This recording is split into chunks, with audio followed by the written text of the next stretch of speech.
5. júl 2023, znova doma, ja som bol v Pešti, manželka v Grécku a vracame sa domov do rodného kraja, ja Podpolanec a my Bystričania, takže máme v blízkosti takýto pekný priestor, volá sa to Harmanický kras a sú tu nádherné miesta, kde sú to také vápencové pohorie s veľkými skalami a peknými skalami, na ktorých som aj bol a medzi nich patrí aj Čerchal skala na Čerchle, to je najnádhernejšie miesto tu, ale je tu veľa a ľudia to nepoznajú. Ale čo je zaujímavé v tejto chvíli je vlastne tento potôčik alebo harmanický žlab, ktorý budeme sledovať vlastne po tejto rovienky. Žlab je vraj okolo 2,5 km dlhý. Ja som bol relatívne ďaleko, ale neviem, či som bol úplne na konci, takže pokusy tu boli a poznám tento priestor veľmi dobre. Takže je to teraz upravené, takže úplne nové prostredie. Asi sa tu je niečo ťažiť, tak to vyzerá úplne inak. Pozrime sa na ten žlab a pôjdeme s prúdom tejto riečky. Rakitovo sa to tu volá, takže zrejme aj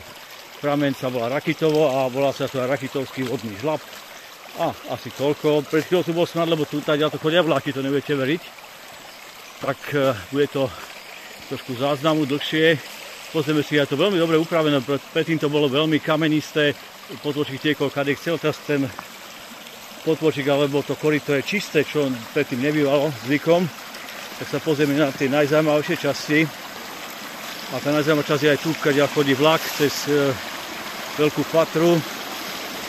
Máme tu nejakých 22 tunelov a naozaj nádherné miesto pre tých, čo neboli v Bystrici a niečo nové očakávajú, tak určite harmanické žlaby.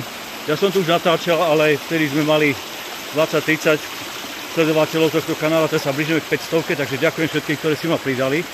Takže nádherné miesto a lesnícky projekt, ale aj železničný projekt, ako tu vidíte tento viadukt. Všetkého to bola naozaj taká para, respektíve dym od vlaku, ktorý šiel.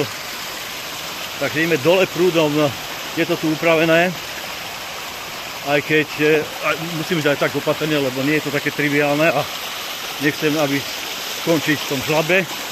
Púšťajú sú takéto kláty dole, ale vidíš, že je to naozaj pekne upravené. Pozrime sa ešte na tento viadukt a tuto je ten tunel, neviem, či je to ten najdlhší, to nebude, lebo ten najdlhší je v blízkosti trošku ďalej, v blízkosti cesty na Kráľovú studňu. Takže je to čisté, čo ma prekvapuje naozaj. Každý tu púšťal niečo do tohto potôčika, kamene, niektoré aj kamene, ale dopadlo to tak, že to bolo upchaté. Takže pozeráme tu najkrajšiu časť a musím to občas aj prerušiť, aby som vás nespamoval. Takže nádherné prostredie harmonického krasu. Zásadná vec, čo sa tu udiala, že tieto kamene sú dobre upravené, predtým to bolo veľmi komplikované kamene, veľké, malé, ťažko priechodné to bolo.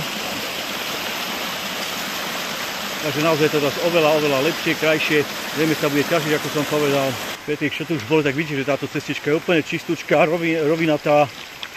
Aj hore, aj dole. Pozrime sa ešte na ten viadukt spätne. Je široká cesta. Aj tam aj chata na konci. Vlastníkom je môj menovec, čo sa stará o prírodu veľmi vzorovo. Takže dolina Rakitov, Rakitovské žlaby.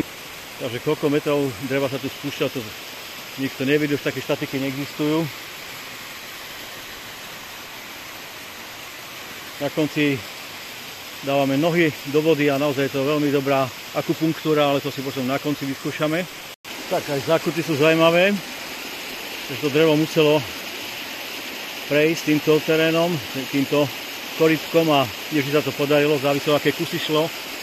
Tak stále nádherne zelená skaliska Veľkej Fatry, respektíve harmanického krasu. Toto je záznam tej ľavej časti, idem to na ľavom brehu tohto žlabu. Takže tu je to také relatívne strmšie. Takže ušetrili kopu ľudskej energie, keď je človek lenivý, tak nechce sa mu robiť, tak vymyslí aj zaujímavé veci a toto patrí na výtvor ľudského rozumu, na chválu.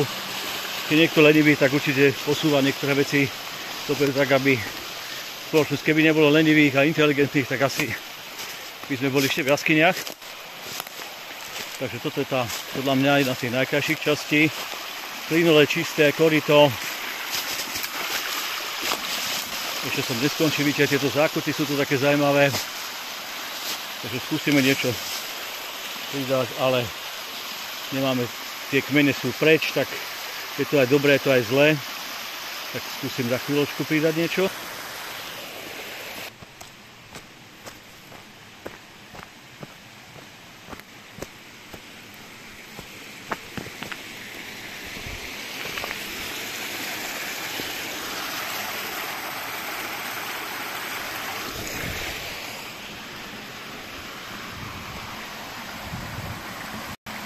Tak toto je záverečná časť toho nášho žlabu. Stále to vyčistené, naozaj veľké prekvapenie. Starostlivosť ľudská tu nastúpila v poslednom období.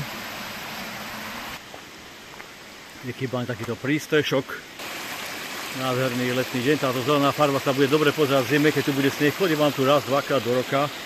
Zima to tu fascinuje. Lebo je to nádherná príroda a dielo rúk ľudí. To je naozaj záver tohto toku aj s mojimi rodinnými príslušníkmi.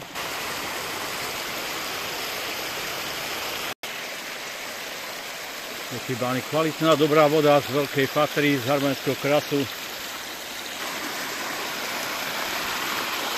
Tečie voda až do Dunaja, až do Budapešti, kde som bol ešte včera na obed. Tak toto je záver nášho záznamu Harmanických žlabov. Keď budete tu v Bystrici Ohlasce, sa mi veľmi rád sem s vami prídem.